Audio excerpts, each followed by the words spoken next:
It's my feel-good breakfast show.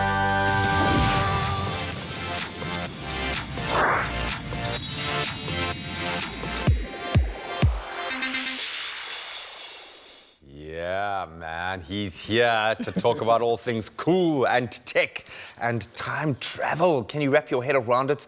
I think it's been in pop culture, I think, since Back to the Future in the 80s, even before that with the time machine, probably from sometime in the 50s or 60s. But is it possible? How does it work? Well, Grant has the unenviable task of explaining it to us, to fools, to see if we can understand. There are scientists at home watching this going, is this guy qualified anyway? Gonna explain Put your Mortal Kombat mask on, and then that will show them, man. That will show them. Okay, I'm going to try and give you like a layman's perspective of what this is all about. And the first thing I actually need to chat to you guys about is how time works. And we hear a lot about how Einstein's theories of time operate. So let me try my best to explain it as simply as possible so that you get it, and it will help you understand. Use a train analogy. Please use a train analogy. Why? What? Go for it. It'll help you even understand just how the Avengers works. When you watch a science fiction movie, you can look smart. So this is just listen for that. Okay, that's how this all works. So there's two theories of Einstein's that have basically been proven. That there's the special theory of relativity, is that traveling at the speed of light affects time.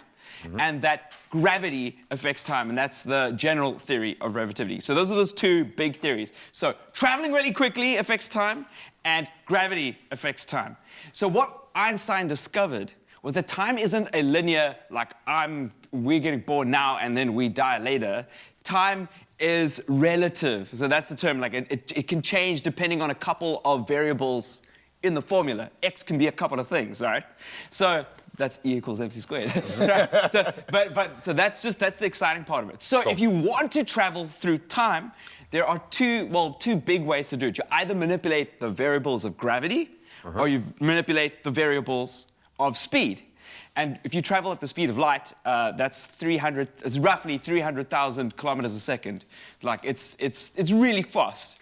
But you will then weigh an infinite amount. So your weight will actually be infinity. So it's really impossible to think that. And then the amount of energy needed to achieve that would be just impossible. It would be huge. And then you were talking about the amount of time that you're saving on macroseconds.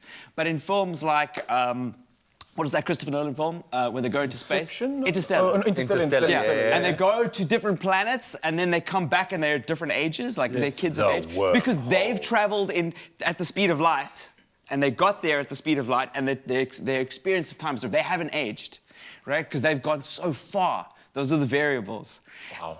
So if you think of time as like a fabric, and you put a ball on it, gravity will bend it and change it, and our perception will, and we've proven this. So we've got GPS satellites that travel the world, and we have the macroseconds that are different between the different devices, depending on the speed and how close they are to Earth, it's literally macroseconds. Those macroseconds... But there's still this gravity from the planet that's bending space around them. Exactly, and then scientists have to kind of make up for it, because there's all these tiny increments of time that they have to compensate. Okay, cool, we've got to measure out. It doesn't really make a difference. But can it explain the Matrix? No, I'm joking. So how close are we to a point of being able to bend gravity with a machine? We've built the Hadron Collider, we've proven that we can kind of go into that space, where we start messing with the very fabric of space-time. Are we going to be able to do that? Do you think, is there a world I'm envisioning where time travel is actually possible, or is it always going to be just out of our reach? It is possible, and the most people who are watching this at home, I know someone's out there saying, oh, but somebody hasn't come back from the future. The Earth is flat. The Earth is flat.